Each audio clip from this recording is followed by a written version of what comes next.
Hello, good afternoon. Welcome to Education in the New Normal. This is a project of BounceBackPH. We are having this forum today on the education sector. We have with us, of course, Undersecretary Elaine Pasqua, Edric Mendoza, the chairman of Homeschool Global Learning, and we have Rosana Leonardo, the president of Ahead Learning Systems. We have Yuki Naotori of the Global Director for Quipper Limited. We have Eileen Apollo De Jesus, Head of Education for Southeast Asia, Google for Education. And of course, we have Jelix Mercader, co-founder of the Practical Learning Company and BounceBackPH. So welcome. Before we start, we'd like to call in the founder of BounceBackPH to give us a few words. We'd like to call in Jason De La Rosa, our founder. Jason? Hi, thanks Nato. And I'd like to thank all the viewers for attending our BounceBackPH Education in the New Normal. And mukhang very popular tong topic na to kasi I think we've reached over 5,000 simultaneous viewers already. Makikita natin na very important ang topic ng education. So, mga nanonood ngayon, BounceBackPH was created to help everyone. And para mag-bounce back tayong lahat, kailangan magtulungan po tayo. And then, we're giving all of these free webinars and programs so that everybody can bounce back from the crisis. So, please listen and then create watch parties of this program, share so that everybody can benefit. And welcome to BounceBackPH. Right, so thank you very much, Jason. We'll go right into the topic, education in the new normal. We'd like to call in our first speaker. Of course, you know him as Undersecretary Elaine Pasqua. So shall we welcome USEC Elaine? Elaine, can you give us like an overview of what's happening to education right now? We know that for DepEd alone, there's like 27.2 million learners that we need to. These are our stakeholders amongst the students. We have in the public school sector about 880,000, almost a million public school teachers, not to include the private schools and the private school teachers. Then almost 50,000 public elementary and secondary schools. That doesn't include all those ALS and all the special programs of government. So can you give us an overview, Elaine, USEC Elaine, of what's happening right now in education and how is the education sector coping with, well, DepEd in particular and districts coping with the education new normal, so to speak? Yeah. What we are doing now is we are in the middle of discussion on when to open classes. Now, while we have already decided that it will be opened on August, the definite date is still being discussed. And we are still taking into consideration all other minimum standards that the Department of Health and the IATF have required for the either opening of classes or going to general community quarantine, or if the quarantine status will be lift up, no? So anyway, ang isa yan sa pinag-uusapan natin, yung opening of classes no, sa August. Pangalawa ay how to deliver education, learning and teaching, how to deliver this in a mix in mixed modalities or in other different kinds of platforms kung ano man, dahil hindi naman lahat ay may internet, hindi lahat may cellphone, hindi lahat may device sa bahay, kaya inaayos natin ito kung ano-ano yung mga yugto na dapat natin ayusin para sa ganun ay may deliver natin yung education. While we have determined August to be the opening month of classes, it does not mean that during the August period, we will be meeting the students face-to-face inside the classroom. That we are still determining kung kinakailangan ba talagang magkaroon ng face-to-face, kinakailangan bang study at home, kinakailangan bang homeschooling, kinakailangan bang 1 week lang appearance sa eskwelahan, all the rest ay sa bahay na mag-aaral, anong klaseng platform yung gagamitin, and so on and so forth. These are the things that we are now discussing at the Department of Education, including what we call some non-negotiable requirements before we return to schools. No? Ano yung mga kinakailangan natin ma-establish sa loob ng paaralan bago pumasok ang mga estudyante, ang mga guro, at ang mga personnel o administrators ng mga eskwelahan na yan. So we have that kind of minimum health standards that we need to define and that we need to do from here on until the opening on August. And maybe within August until such time that we will be meeting face-to-face inside the classroom. So these are the things that we are busy discussing and formulating some proposals or programs and projects to be implemented just to make sure that the opening of classes will be addressed properly. All right. So thank you, Yusek, Alain. No? There's so many people watching us. There's about, right now we have about almost 10,000 simultaneous viewers. This is really record-breaking in the history of Bounce Back, especially for the education sector. This shows us how many people are really stakeholders of the education sector.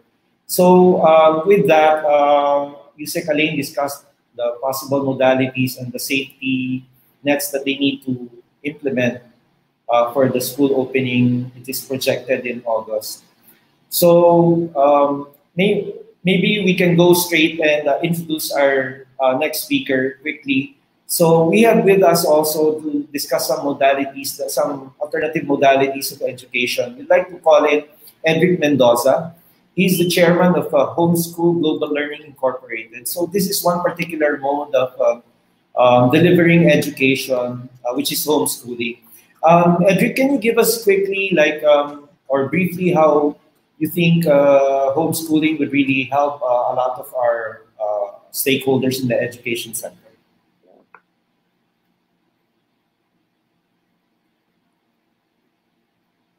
Yeah. Edric?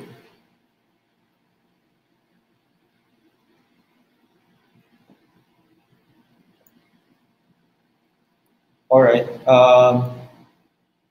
I think Edric, can you hear us? Anyway, again, we'd like to ask Edric if he can give us an idea, like how homeschooling can really help in trying to educate the whole ecosystem of so many learners in the Philippines. No, we talk about the public school. That's about to the public and the private school in K to 12 alone, that's about 27.2 million learners. So, can you tell us, Edric, if you're able to connect, no, how like homeschooling can really help these stakeholders?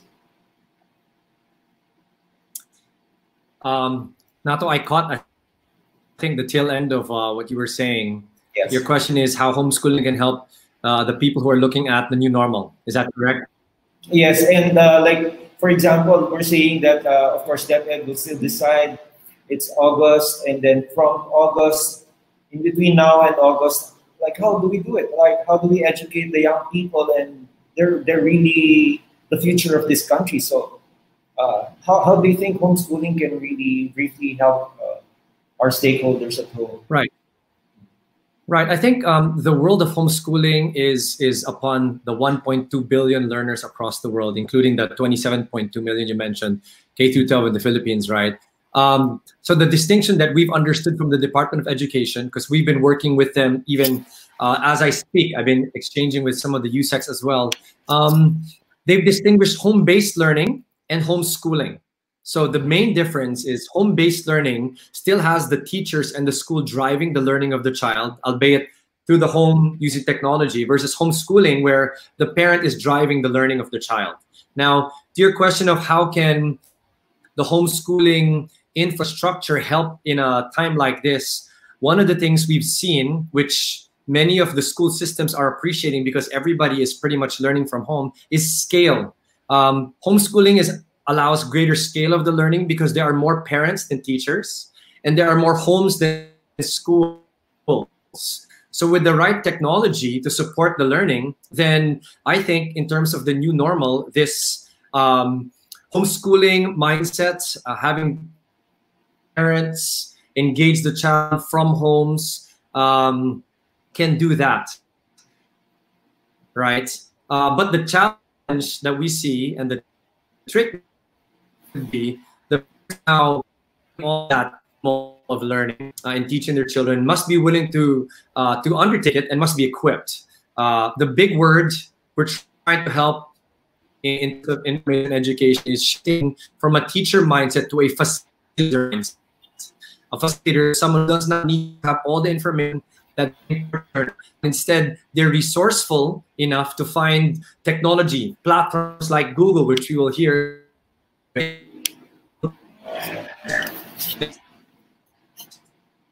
That organization teaches. Yeah. All right. Edric? Yeah, we'll get back to Edric. It seems as he, well, he gave us an idea, like the difference between homeschool and schooling at home. And well, what we'll do right now, we'll get back to Edric. We will proceed to Rosanna. All right, we'd like to introduce Rosanna Llenado. She's the president of Ahead Learning Systems, or Ahead Tutorial, if you're familiar. Rosanna, before we go back to Edric, we'd like to ask you, like, for example, how will tutorial sessions be given in the new normal? We know for a fact, I myself used to teach in speech power, oral communication, and it's really face-to-face, right? So now, what happens now when, for example, the new normal happens? How will we be able to educate a lot of young people and do college entrance exam reviews and other exams? Yeah. Hi, thank you. We've been trying to do online tutorial and online review for the past more than 10 years now, but it's not Okay. getting any traction because of course, maybe the interaction between student and teacher is also very, very important. And also the problem here is our internet service in the Philippines. But right now, na-force yung mga parents and students to get into the online tutoring. That's why we also have we have continued our services in giving online tutorial and review right now. So continue lang po. They are in their homes and we see them really watching. Actually, we can see them actually more concentrated now. Unlike before, when there's classmates beside them, they can chat or they can look at others. Now they're only looking at the screen. So it's more effective now actually for us. And we've been giving a lot of free tutorial, free review. And we realized that not everyone can actually join us because some don't have proper internet or proper gadgets. But so we are giving a lot of free like mock exams, or we are giving sample sessions so that others can benefit also, even if they cannot really join the big long-term review. We also actually opened, we're trying to open our online school wherein we're just putting the best of homeschooling and the real school together in one, and we're going to do it online. So there's no problem for us. We prepared for this. Actually, when we heard of COVID, last January, we already prepared for the worst case scenario. So we had lots of preparation. We already had the thermometers. We had UV virus killers. We had all the protocols. We had soaps and face masks and everything. And so 1 week before the quarantine, we already sent our teachers and staff home to work at home. We gave them gadgets, and so that when the quarantine started, we were really, really prepared. And I think we are the most prepared educational uh, institution now. All right. Thank you, Rosanna. Okay, we'll now move on. Quickly lang po, papasadahan lang natin yung ating mga guests and then we will go deeper into the discussion. We just like to greet everybody in the Philippines. A lot of DepEd district schools are already online and watching us. Some from Tarlac province, from Rojas Isabela, from Bulacan, from Laguna, from South Luzon, from Mindanao, from Visayas. So again, it's really, this topic is really very significant to so many people, both teachers, students, learners, and of course those who will run the schools. So right now we'd like to go to Yuki Naotori. He is the Global Director of Quipper Limited. If you're not familiar with Quipper, Quipper is an e-learning platform that I think has developed the curriculum from K to 12. Is that right, Yuki? Yes. Thank you, Nato. If you allow me, let me briefly introduce Quipper, because it's not really famous still yet in the Philippines. So just prepared some slides. It's can you see this screen? Okay. Yes. So yeah, Quipper is a Japanese edtech company. We entered the Philippines back in 2014, so it's been 6 years, and we are operating in 5 cities around the world. We have registered so far 4 million students and 300,000 teachers worldwide. So yeah, after this is the weekly active learners, what we call, and in the Philippines for last 1 year, since the beginning of last school year. As soon as the school were closed back in March, we were kind of expecting that it will be affecting the active learners, but as a result, it didn't really affect to the number of users. Our schools and our students were actually prepared for this kind of disruption. So yeah, if you can look at it, the number of students actually increased toward the end of March and gradually decreased as the school ended its school year. And we also operate in Indonesia. Indonesia, we are actually doing a different business model. We are providing directly to the students. So we are not really supporting schools, but the government of Indonesia actually reached out to us to help the situation. They also shut down their schools around middle of March. So as soon as they reach out to us, we also reach out to the schools. Then, yeah, starting from the middle of March, the number of students and teachers, and also the number of assignments created throughout our platform has hiked dramatically. So, yeah, as I said, Quipper offers the learning management system for teachers and students, and also the content creators. And also we offer quizzes, video lessons, and also downloadable study guides, and also the guides for the teachers.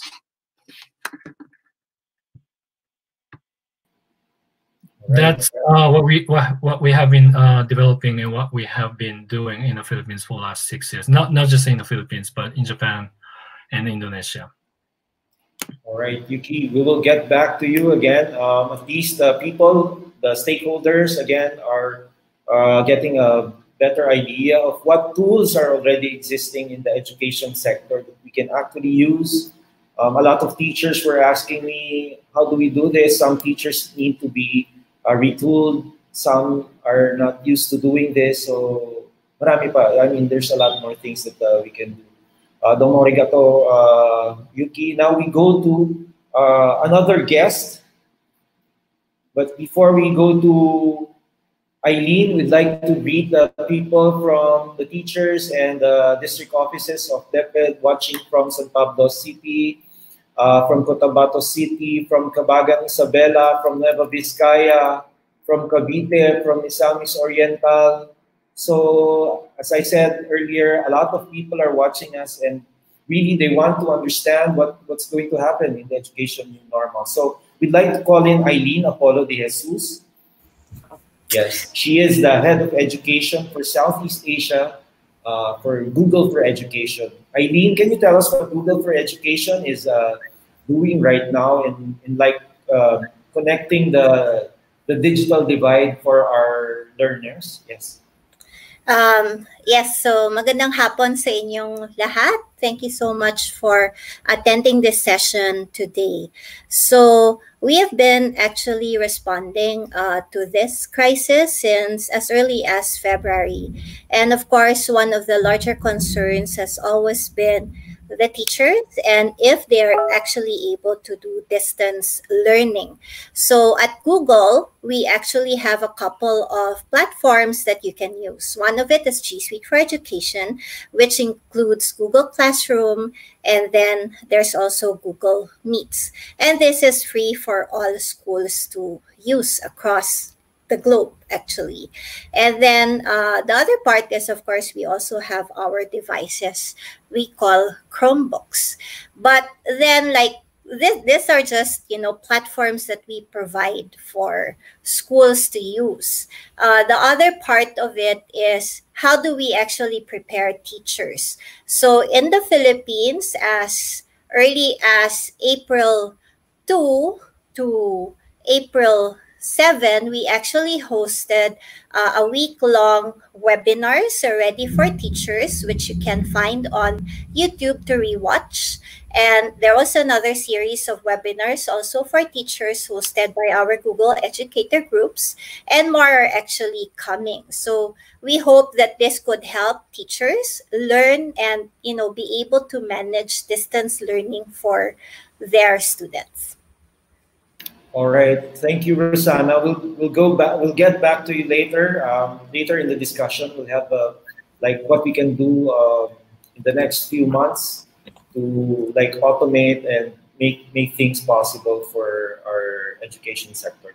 We now go to our friend Jelix Mercader, one of the pioneers also of e-learning in the Philippines.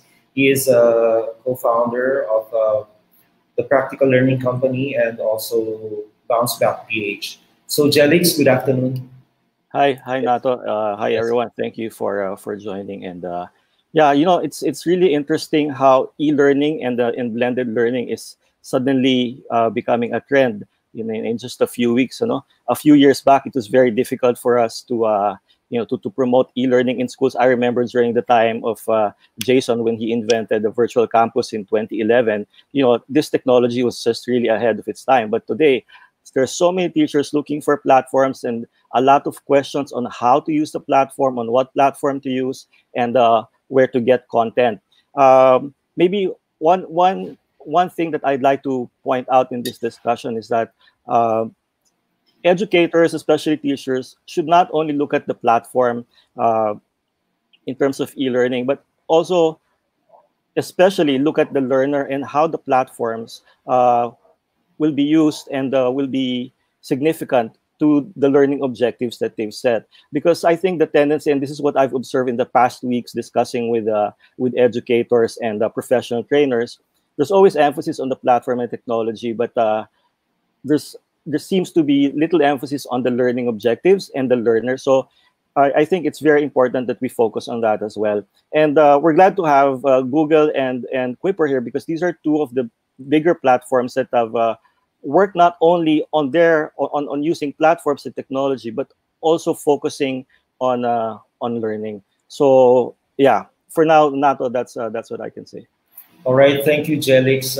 We have so many speakers, and really, it's a very rich pool of resource persons. But now we'll go back to DepEd with Yusek Alain.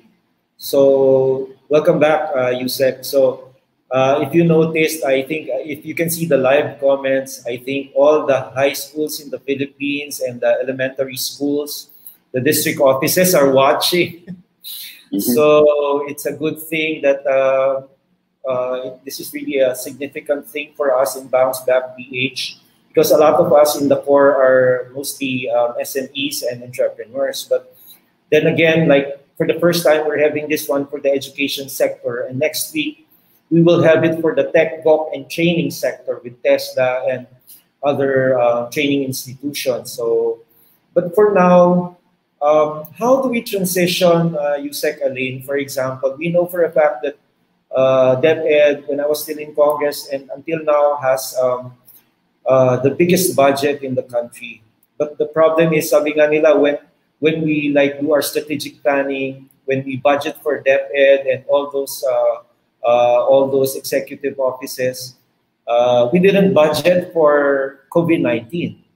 So, yeah, what do you think will be the shifts? What paradigm shifts? What shifts in terms of budgets and allocations will happen? Because DepEd will be the key game changer here. And what's on DepEd's mind now? Or from your lenses, what do you think is the best solution? Like, for example, a public-private sector partnership to really make this faster, make the delivery of education accelerate? First of all, even though DepEd has the biggest budget now in the government, that biggest budget is still not enough to address all concerns of the Department of Education. I'll give you an example. Part of that biggest budget is a budget on school buildings or classrooms. We were asking for more than 170,000 classrooms last year in order to address the classroom shortage. But DBM only gave us just about some amount, good only for about 40,000 classrooms. So how would you compare now that kind of budget that has been given to you and then on the basis of what is needed? No, kahit na malaki yung budget mo, pinakamalaki ka sa pamahalaan, pero hindi pa sapat yan para ayusin yung mga kinakailangan ayusin sa ating kagawaran. Now, of course, we did not budget for COVID. No? And this happened this year. Nag-i-start pa lang tayo, ay lumabas na ito. So, quick what they call shifting. For example, before we start classes now, we need to establish all the non-negotiable factors or non-negotiable items that we need inside the classroom or inside the school. For example, potable water, hand washing facilities, disinfection equipment, health and hygiene kits. All these things would eat up much of the budget that we have now. For example, instead of repairing classrooms, we now go on repairing and constructing wash facilities. Why? Because wash facilities are the first kind of intervention that we do when it comes to health and hygiene, no? Washing of hands. No? Kaya kailangan nasa school yan. Oh, how about, for example, even before they enter the school, kailangan mo kaagad ng temperature indicator. And this is about 50,000 schools that we are talking about. So even though a small amount of temperature indicator or a gun, temperature gun would already cost so much. Ipapasok mo pa yung readiness ng school, PPEs, disinfecting equipment and chemicals, and all other things. Hindi pa tayo pumapasok ngayon dun sa different modes of delivering education. This is just preparing the schools for the safe return to schools of our learners, personnel, and our teachers. So, yan pa lang, malaki na. And we might not be able to address all these things for the next 3 months if we start today. Kasi nga, hindi naman ganun kabilis ang pag-procure, hindi rin ganun kabilis ang pag-rehabilitate, renovate, or construct. No? We may need to have quarantine facilities in every school, and that would mean we will be establishing clinics in every school. We have clinics now, but they are only about 10-20% of the entire schools have clinics. So we might be establishing new clinics in all other schools. So yan yung mga facilities-wise pa lang. No, second, we need to prepare also our platform on how to deliver teaching and learning in various modalities, whether they are face-to-face with social distancing, non-face-to-face, which means either study at home or homeschooling. So these are and then what kind of materials and what kind of support will you be providing with all these kinds of modalities. That would mean also enhancing our platform that we have now. We have DepEd Commons, enhancing the LR portal that we also have. We have also alternative modes of delivery and education, but we might go further. We might need to establish educational television, educational radio, and but this matters when we would want, if we would want to reach out from the cities to the countryside, would not be undertaken within the next 3 or 4 months. No, these are also long-term plans and long-term projects that are not easily implemented and not easily established. So, but we have to start with that. That is now the framework that we have, since this is the new normal. And every now and then, this virus will, there will be outbreaks because of this virus and similar viruses. Then we may need to set up all these things that we can activate at any given time. Yeah, it's quite providential, Yusek, that I think the guests that we have today are actually some of the delivery modes that are available already. And maybe we would just like to entertain some questions from, well, not some are comments, some are questions from the audience. We have Jaisel Carpena. If online teaching is being prioritized, can we request po mag-provide gadgets ang mga learners na hindi kayang bumili, especially for those in the public school? So another one from Jaime Sevilla Registrado. It is a challenge for every educator, the education in the new normal. But it would be an opportunity too to be more flexible in fast-changing world. We hope that all sectors will give the best share to surpass the challenge. Go DepEd.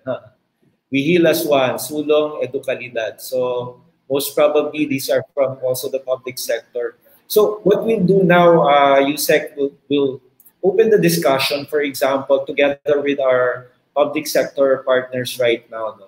So the question is, from our audience, how can we deliver content and check for understanding with limited resources? What are the challenges of this kind of transition in education? So we'd like to bring into the room now some of our guests. Ilan ba maximum? 6?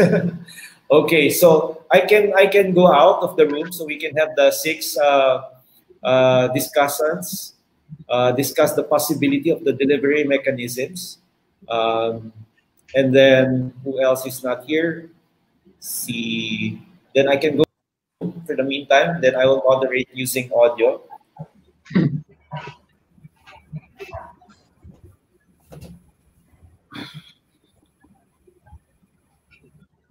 Is how can we deliver content and check for understanding with limited resources? What are the challenges of this kind of transition in education? So please give a brief answer. We know we'd like to accommodate everybody, but please just give us a few lines, what you think. And yeah, please tell our stakeholders out there what you think. Can you repeat the question, Nato? Yeah, well, the question is, how can we deliver content and check for understanding with limited resources? I suppose this is the training tools. And then what are the challenges of this kind of transition in education? Because the main problem right now, what we're saying is, we have a lot of teachers who still need to retool, who are still adjusting to the new normal, and it's going to be really a new normal. How do we do that? We have to tool the teachers and we have to tool the students as well. So can we bring in our panelists? Can we bring in also Google Education? I'll just go out of the room. I'll just use audio to moderate. Well, if I may, yeah, this is Yuki from Kuiper. Yeah, we Kuiper provide a online learning tools and also the content. But I think, personally, I think there's no one-size-fits-all solution for this pandemic situation. Yeah. Even after the pandemic, there's no one solution to really cater the solution situation. So yeah, I mean, from my standing point, my point. We can provide technology. We can provide the online content, and we can provide online learning tools for those who can afford the connectivity to the internet. But for those who are not fortunate enough to have a connection to the internet, yeah, as Yusek mentioned that, yeah, some countries are developing a TV program to deliver the content, and some schools actually trying to deliver their content by printing and asking parents to come and pick them up. So I think it's not just one company or one government agency can solve everything, but we have to kind of bring all the wisdoms together to blend all the different modes of delivery to really meet this situation. That's my take. All right. Thank you, Yuki. Yes. Can I jump in? Yeah. Right. So I'm sorry I got cut off earlier in our discussion about homeschooling and home-based learning. I think this question right now, how can we help in the transition? In the same way that Yuki mentioned that the technology sector and the platforms they offer can help, one of the ways we're trying to help is with the parent involvement, because we're seeing in this new normal, parents' involvement will be key, whether they are homeschooling, so they're actually driving the learning of the child, or it's home-based learning, where they're working with the teachers and the schools, right? I think the key would be for parents to be trained on not so much how to be a teacher, because we have amazing teachers and we've many of them who are tuned in, but more to be a facilitator. With the right technology, if we can empower parents on how to help augment and become facilitators of the learning, because there are a number of platforms, right? I think by doing so, then we give many of the households the ability to carry on with the learning. And as I was saying earlier, the beauty of this sort of model that we're seeing right now is there are more households than schools, and there are more parents than there are teachers. So if we can mobilize that infrastructure by proper training and proper curriculum, the technology where, as was mentioned by one of our speakers earlier, do not compromise the actual learning, I think we would have a nice winning formula. But again, there is no one size fits all. That would be maybe how the homeschoolers can help, equipping parents and giving them principles of how you can be involved in the facilitating of the teaching and learning of the child. All right. Thank you, Edric. I'm seeing the questions right now. So, for example, from Alalin Antonio, I just want to ask a few questions, sir, ma'am. How can we be able to cater to our students, where we know for a fact that there are students, especially in the remote areas, that don't have access to internet? So that's one. And then another question: how do we monitor the reading progress of our pupils in the new normal education? What are the plans of DepEd for those families in school who can't afford gadgets that can be used for e-learning? So what's emerging here is I think later we'll go to Google about this for the gadgets, and maybe what we forgot to invite today was somebody from the telco. So anyway, let's hear from Eileen. Okay, so I just wanted to answer the previous question first, because I think there are two streams that we need to look at on this end. And the first stream is, of course, the centralized, monitoring system for DepEd, and to see how much usage, how the teachers are actually using the different platforms from their end. And on the other side is, of course, the teachers. So I see teachers are so very creative in finding ways to bring resources to their students. Like, I have this teacher, she's from Mandaluyong City. She's been trying distance learning in the past year. And of course, one of the bigger issues is providing connectivity for the students. And what she's been able to do is actually reach out to those people, like nonprofits and even some private sector companies that have been able to pitch in to provide some assistance with connectivity for the students. So like, I think it works both ways. Like on the end of Department of Education, it has to be clear to them like what exactly the goals are so that they can put in a good mix of different platforms for use of teachers kasi iba-iba yung kanilang like situation.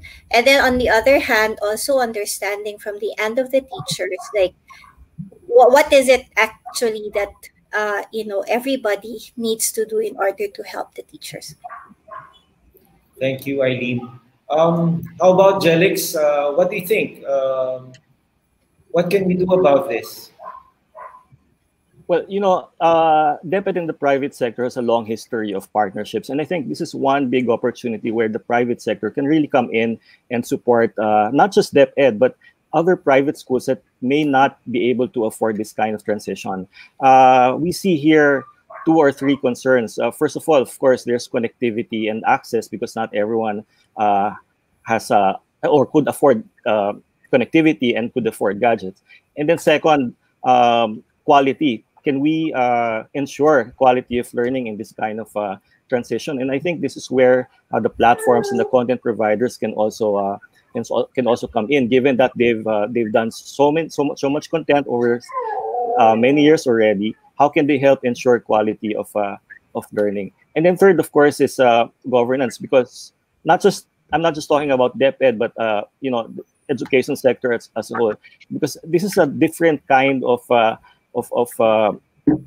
situation that we're trying to manage. So, digital transformation governance also comes into play. And then, as you mentioned earlier, Nato, I think the telcos most probably would really have to, offer something not just to public schools, but also to the greater education sector. So, for me, if the private sector could come together and really help the education sector, I think there's more that can be done in the short span of time. Like, for example, if there could be a registry for content that's already available out there. I know Quipper, for example, has grades 4 to 9 covered with their Quipper school, and then for senior high school, they have Quipper video. And then Knowledge Channel also has videos for the primary to elementary level. So if we put this all together, we will see already an ecosystem of not just content and platforms, but an ecosystem of a response that can be activated right away for this kind of situation. Thank you, Jelix. We'd like to ask Rosanna, what do you think? Quickly, like, what delivery mechanisms can we start using? Okay, I'm really worried about that. How can DepEd afford to support the public school students and even the teachers, maski na teachers man lang, di ba? On our end, while I do not have the answer to that, I really want to know the answer to that. But on our end, we have been training teachers and school principals since 2005. And for now, we are still willing to train them how to get into digital, get online. But if they don't have any gadgets or any internet, that's really, really a big problem. But we're willing. We have been doing it since 2005. For our own company, we have been giving free mock exams and free online sessions. They can use their smartphones to answer the tests, and they can also watch the lessons and interact. So that's our contribution. All right. Thank you, Rosanna. So the questions are coming in one question per second from the audience. So you can just imagine how limited our time is, and if only we could have more time. But yes, let's try to tackle some of the questions. According to, I think, Noshuju Norwal, yes, we are creative, but our students' resources are so limited. Good for those who have others to help them to be provided. But how about us in the provinces? Majority are poor. Majority of the parents are not trained or even qualified to assist homeschooling. We do not even have complete sets of books even before COVID came. I'm seeing that what's in it for, yeah, let's not forget our learners. We are their voices. So, yes, there it is. All right, so there's so many loose ends that we really need. I mean, it cannot, of course, the government has resources, but also limited resources. And among all the departments, I think DepEd is the most spread all throughout the country, and yet the teacher to the education sector is so huge. Then we have questions on how about values? How do we teach values also online, or if it's not face to face? So let me go to other questions. All right, so here, good afternoon. There's people watching from Misamis Oriental, Batanes, everywhere. Online classes will be feasible only if all have internet access. Resources are limited. Pupils from public schools are poor. But, you know, this is true. And despite this reality, we have a bar top-notcher who's the daughter of a jeepney driver.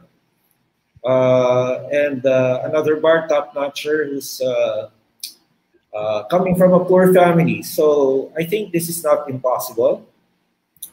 So what do you think? How do we address the issue of resources? We in BounceBackPH believe that maybe there's a way where we can coordinate resources and really go to the last mile. So how do we do this? How do we establish e-classrooms or virtual classrooms? Yeah, can we have Elaine or Yusuf Elaine or anybody? Yeah, let me put something into proper perspective. For example, we have several objectives or specific objectives when it comes to the DepEd response on COVID-19. No, first, no, we have to protect the well-being of the learners, the teachers, and the non-teaching personnel, and prevent the further transmission of the virus. That's number one. No, second. Even though with COVID-19 there or whatever crisis we have to ensure education continuity through the K-12 materials, various modalities, different kinds of trainings, etc. There should be education continuity. We cannot at any cost, we cannot stop education. We have to continue that. And then the third specific aim there is we should facilitate the safe return of our teachers, learners, and even non-teaching personnel to work and to schools, no, based on these different scenarios.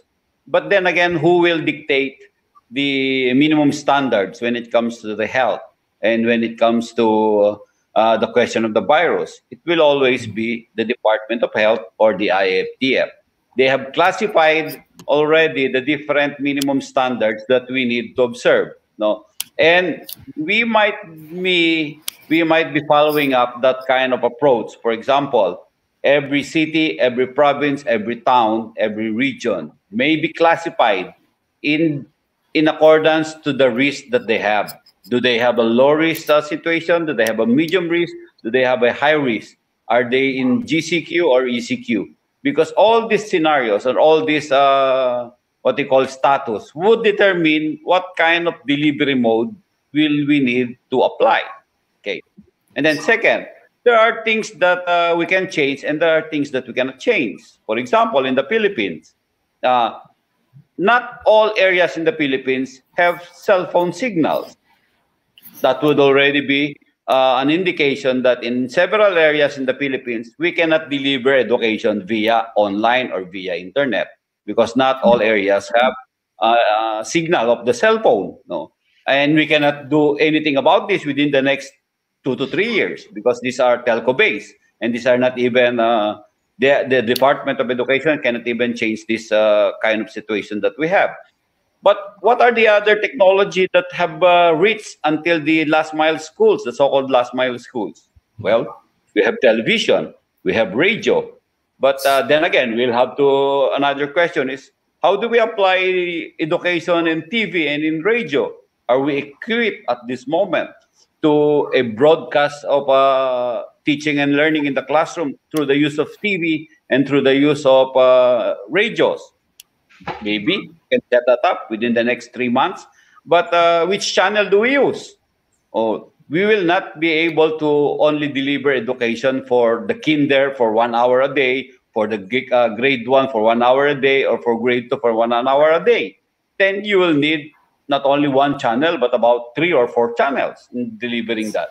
And the same will be true when it comes to the radio station. So all these things can be taken, all these technologies can be taken in totality, and to apply all these things in areas where there are different kinds of status when it comes to the risk of having this virus, whether they are low or they are high. No, what we are telling is that there are existing frameworks, there are already proposed frameworks, and there are tractions, or there are proposals that we need to do. We have to combine everything. There is no one-size-fits-all solution to all these things. And we will be needing not only the efforts of the entire government, but of the private sector and the community.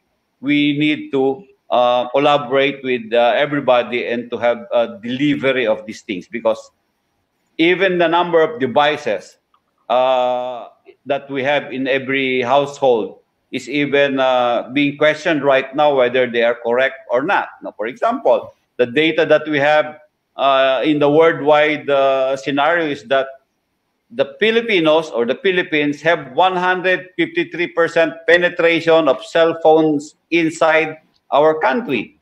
153%. No. But 153% might be good only in urban communities where a person can have 1, 2, or 3 cell phones, but not in other areas. No? And we need to be guided by all these statistics and all these situations that we have in order to apply the kind of modality or the kind of learning and teaching that we need to employ. Again, there is no correct or mono solution for all of these things. Every situation, every area, and every kind of platform will be used, and we need to see to it that we can deliver all these things. But one thing should be sure here: we cannot stop education. We have to continue. Yeah, thank you very much, Yusek. No, in some countries, internet access is no longer a privilege but a right, and I think that's what this country needs to do, really move to the last mile to really create an inclusive environment for learning. And I think Yusek Alain is right. There's no one-fit solution for everything. What's needed is really different modalities. No? So can we ask Jelix, what do you think? Nato, since the spirit of bounce back, that it's about the private sector, the businesses helping each other. I'd like to ask Yusek Alain, sir, based on your analysis or your initial assessment, in which areas of this transition to a new normal or a digital transformation, in which areas do you think the schools need help the most?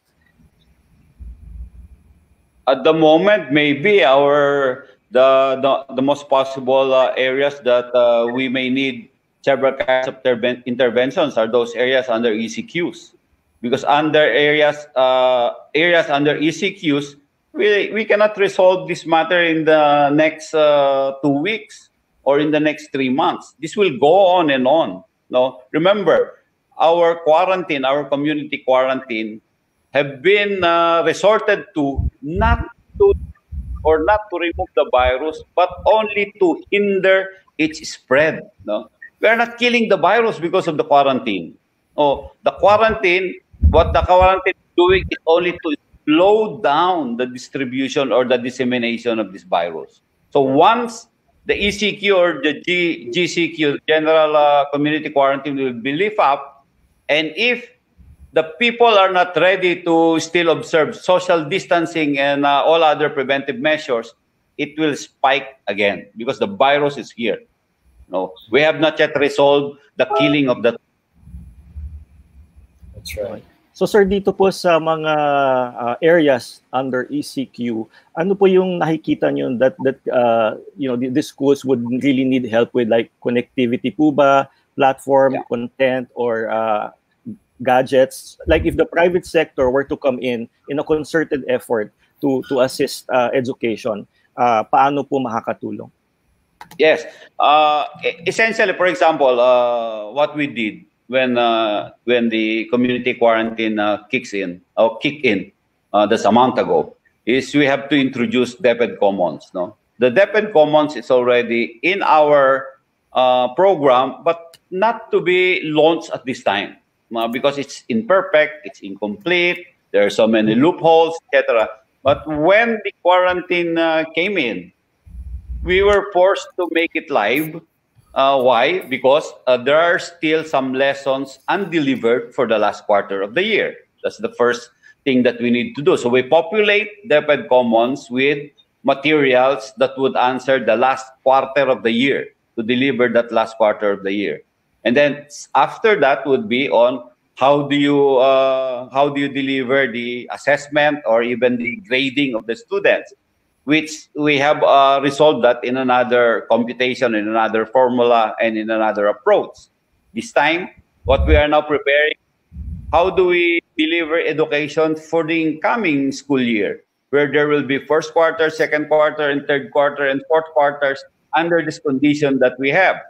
We will be approaching and we will be calling upon the private sector and all other sectors of society on contributing all the learning and digital contents that we can provide for every grade level and for all across all sectors of society, so that our learners can access these materials, whether they are face-to-face, whether they are at home, whether they are homeschooling, or whatever modality of teaching and learning do we apply in any of these status or in any of the areas that we have, whether they are low risk, high risk, or medium risk. The important thing here is we make all their learning materials available, maybe at one place, maybe at different places, but we make all these things available, and the learners, parents, and teachers can access these materials, whatever the kind of modality that they have or that they will employ. So what we did right now is to, for example, we called upon the support of Globe and Smart, make access to the DepEd Commons free. And they readily answered to us and said, yes, we will zero rate DepEd Commons. And that's so we already have a solution when it comes to loads. Even children, parents, and teachers with zero load in their cell phone can access the DepEd Commons, can access the materials. So that's one big leap that we need, that we have right now. But the second question right now is that not all materials in the DepEd Commons are inside DepEd Commons, because there are some others are links only outside of the DepEd Commons, that when you go outside of the DepEd Commons, you still have to incur that kind of load or that kind of rate. So this is what we are now resolving right now, that if possible, with all willing educational partners, to put all the materials in the commons in a certain kind of protocol, so that when students, teachers, and even parents access them, they still enjoy that kind of free access. No, and that's one of the difficulties that we're having right now. No, so because there are some initiatives that are voluntary at this time and that are free, but there are still some initiatives that might incur expenses on the part of external partners, and that we also have to respect. No, but at this time that we are doing these things, we are now looking at some kind of a collaborative platform or a partnership alliance where we can pull in whatever digital resources that we have, digital contents that we have in one place or in several places, and have them accessible to all our learners and teachers, whatever is the modality of their teaching and learning style would be. That's what we are now looking at. Thank you, Yusek Elaine and Jelix. we'd like to bring in Eileen on what's Google's take on this.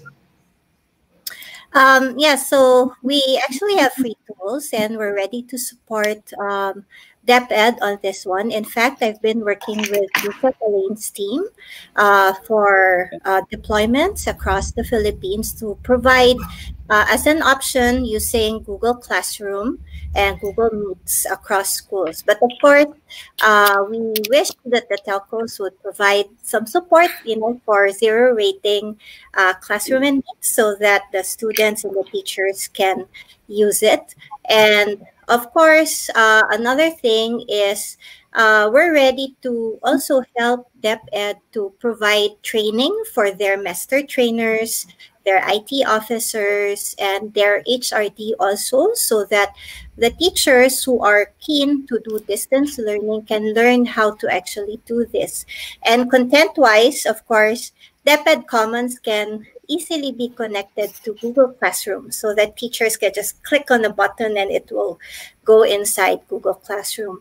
But all of this will, there's a lot of pieces working towards making sure that, that deployment will be successful. And we've been working with DepEd for more than 10 years already. So hopefully we can, soon bring that and be ready for the opening of classes in August. It's like 3 months is just very short period to prepare for that one. I have other deployments in other countries which has taken a year at least to complete and be successful. But in time, working closely with DepEd and of course other support channels will be able to support the Philippines for this one. All right, thank you. I think Edric wants to say something. Go ahead, Edric. Yeah, thank you. I mean, it's exciting to see what the DepEd is doing and Google and these platforms. Maybe it's just some ideas along the question of how can the learning continue? And sabi nga ni USEC, the learning and education must not stop. One of the things we've seen in our space is, the expression, it takes a village to raise a child, no? So in this time, the Bayanihan spirit of people helping other students learn. For example, barring infrastructure challenges, there are moms who are teachers in history and arts, and we've been seeing children gathered together in Zoom, where that mom will now carry on a lecture so that the students keep learning, right? That's one idea we've seen, where they gather people nearby that they know so that the learning carries on. And then another area that we've seen is many of the teachers who are concerned about whether they will keep their jobs in the private schools because of the way that, the outlook looks. They're now working with parents who are teaching, and they're becoming academic coaches. So again, a village, right? You have teachers working alongside parents to help them as they teach their children so that the learning and the education keeps going. So those are two ideas we saw in our space. And if people are thinking about ano bang pwede natin gawin, what can we do while we are trusting and waiting for DepEd and this infrastructure of maybe even the telcos to bring out technology where it is possible, you might want to look around you and see what you can do. And as you look at what you can do, there are people who will receive that, right? People who want to teach, and you can use Zoom platforms like I mentioned. Or you can be an academic coach alongside parents who want to be able to teach their kids. They have the time, they have the capability, maybe some resources, but they don't have all the know-how. So teachers can now walk alongside them. So those would be a couple of ideas. Since your question from the viewer was, how can we carry on? Those might be ways that we can help our own circles right now as we're waiting for this whole thing to unfold. All right, thank you, Eric. Let's bring in Yuki. What do you think? Yeah, we are not as big as Google, so we cannot really give away everything for free as Google can. But yeah, one of the companies in this industry, we are more than willing to collaborate with Department of Education as well as other players in industry to really solve this situation. But it's not really a short-term solution that we're needing, because this corona is, we say new normal. So it's going to last like years from now. So we really need some sustainable solutions, which, like private sectors can sustain for years to come. So yeah, I don't really have a idea, but yeah, I mean, if there is any way that we can help out DepEd to come up with the short-term solutions, yeah, we're more than willing. Actually, we are working with the external partnership of DepEd already. Yeah. And yeah, this DepEd Commons is a great initiative, and I like to help out inside or outside of this initiative as much as possible. And yeah, of course, to add to that, yeah, Kuiper already has the content which is fully aligned to the Philippine curriculum, DepEd curriculum. So it's already ready to use for like Jelix mentioned before, grade 4 to up to grade 12, already including those advanced content. Yeah. All right. Thank you, Yuki. Lastly, let's have Rosanna. What's your take on this? Hi. I said a lot of things that we can help, but I remember that our main work is a head tutorial review center. We actually teach students, even homeschool students, and we can also teach parents how to homeschool their uh, children. Um, we've been doing homeschool support for 10 years now, and for the training of teachers and principals, we have been doing it for free. So that's our contribution, and I hope that our internet in our country can be better and far-reaching. But there's also still the problem of gadgets. But there's a lot of smartphones now which are very cheap. Maybe we can give to our teachers, but still, how can they deliver during this quarantine period? So that's a problem. But we're really, really committed to giving our part, our share, as we've been doing for the past 20 years. Thank you, Rosanna. So I think there's really a lot of notes, no? A lot of the questions. We really apologize to the thousands of viewers. We had about 14,000, 15,000 simultaneous viewers, and the questions were coming in 1 second, one question every second. So, but the key issue here is really the delivery mechanisms. I used to work with telco, and we worked with, or of course, terrestrial technology and satellite technology as well. I think Jelix earlier in his career was also with Knowledge Channel. And of course, both of them together were in virtual campus. I don't think if this is going to be the new normal. I think Yusek, Elaine, these are the people who are willing to volunteer to support DepEd and the education sector. So many people in the last mile we need to reach out to. And I think it's going to take a lot of not just resources, but talent. What Rosanna was saying, you're already experienced in homeschooling or tutorials. So yung mga methods na yan, yung mga methodologies that's already there can already be used, because at this point in time, I think it's really, DepEd is the main agency, but it's really education it really takes a community to educate people, no? So we in the Practical Learning Company believe in social learning, that people can learn from each other, from sharing, and that's why we have those books on the practical entrepreneur and the practical learner. So I guess this is already a de facto volunteer group. We have BounceBackPH education sector, Yusek, Elaine, no? And next week we'll be having, I don't think this is enough. I think we need to have a part 2 somehow to discuss like delivery mechanisms, this time with the telcos. Now we have the talents we have Google, we have Kuiper, we have Ahead, we have homeschooling, we have practical learning, we have e-learning, we have the DepEd. Next time maybe we can delve more into the delivery, really to the last mile. So, for example, satellite technology is a lot cheaper. You just need to rent transponder space and get receivers. I think there's technology outside of the country that we can actually deliver education through television, using satellite, using your own channel, parang DepEd channel or knowledge channel. And it's not that expensive, come to think of it. It can be a consortium that we can work together on education.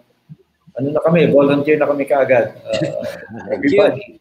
So, actually, Nato, yes. just to, it just came to my mind right now, na the areas where we have ECQs and we have the high risk of the virus and high occurrence of the virus are urban cities. HUCs.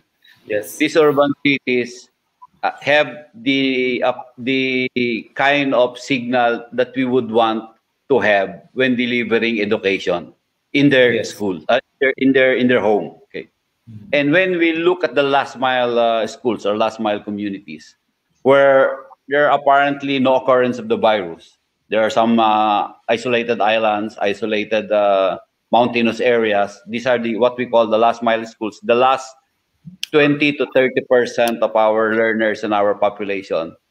Ang maganda, wala yung virus doon.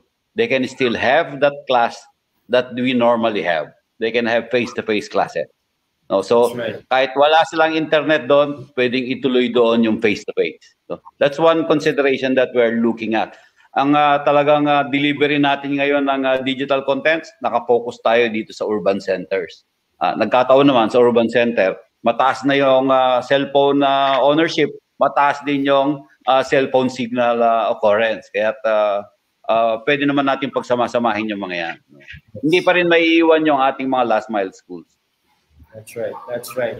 So it's 4:23. What we'll do is we'll do our last statement. Okay, let's start with Edric. Yes, Edric. Sure. You have to say first. Yes, go ahead. Thanks for having me here, Nato. And I echo what you said, no? USEC, we're here to support you however you need the homeschooling sector. And in fact, because we are so passionate about working together and helping families have solutions, balag ko na rin, ano? There will be a online Philippine homeschool conference from May 11 to 15. You can just look at the Facebook page, Online Philippine Homeschool Conference. It's building itself fast. It's happened very recently. And we would like to invite USEC, yourself, we're inviting other USECs as well to give perspective and help, see how we can work together in keeping the learning going. And then finally, po, the last thing I want to say really is for everyone who's thinking about what can I do to keep the learning going, even as we're working with these different agencies and private sector groups who are amazing, let's not forget that there's always the opportunity to keep teaching the values, the life skills, even as we're worrying about the infrastructure with the formal school systems and the learning there.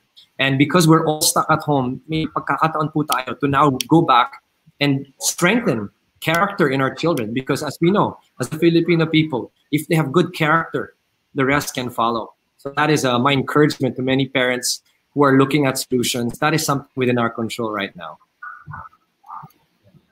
Thank you, Edric. Can we have Rosanna to give a few last words?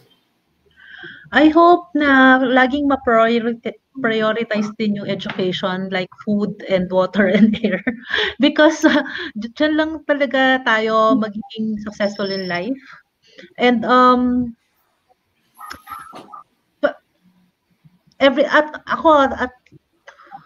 college pa lang ako, it's my dream to help improve the education in our country.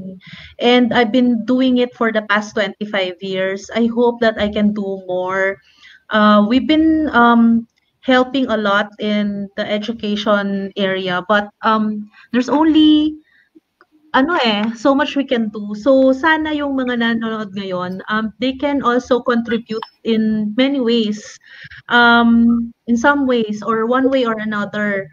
And magtulong-tulungan lang tayo and we can really lift up the education of our country, the standard of education in our country, whether may ECQ or wala. Thank you so much to all for listening and staying with us this 1 hours. Thank you, Rosanna. All right, can we have Yuki to say a few words before we go? Yeah, thanks Nato for having me, and thanks for Derek for inviting me to this great opportunity. As Sir Edric mentioned, that yeah, if we can, I mean, as a parent, I'm a parent too. If we can educate ourselves to become a teachers and sources of education to our children, that will be the greatest scenario. However, we still believe that teachers are still the primary source of this educational intervention, and you know, the source of learning for students. So as a Quipper, we are also preparing to add more features to cope with this situation, so that teachers can also provide something like a live lessons over the internet on top of whatever we have right now. And yeah, again, as I said before, we are more than willing to collaborate with any parties, including government and also other private sectors. So yeah, I hope we can get through this situation as one. Thank you. Thank you. Thank you. So is Eileen still here, or okay? So let's have Jelix. Yeah. So first of all, to you, Elaine, sir, you have bounced back here, ready, so willing to help DepEd and even private education. And in fact, we are launching an initiative called Education's New Normal. It's a digital transformation project where we are enjoining the private sector to help in this transition. You know.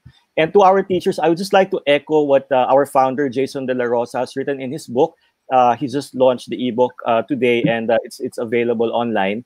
There are three things that we'd like to share with you in this time of crisis. He said, let's try to first adapt with an A to the situation, and then two is to adopt with an O. New ways of addressing teaching and learning, and not to be afraid to do so. And third is to be adept with the new skills that are required of us in this challenge. So thank you all for listening, and thank you all for joining. And of course, we invite you to several other webinars like this. Thank you, Nato and Yusek. All right. So before we go, can we have Yusek Elaine to give us a last word? Thank you, everybody. Thank you, Nato. Maraming salamat sa pag-imbita nyo sa akin dito, at sa ating mga ibang panelists, maraming din salamat sa pag-volunteer nyo, at magsama-sama tayo para maibigay natin yung karapat-dapat na edukasyon sa ating mga kabataan. One thing lang that I would like to share to everybody is that we are looking at ways in the department to actually open school year come August. No? Gusto nga namin mas maaga.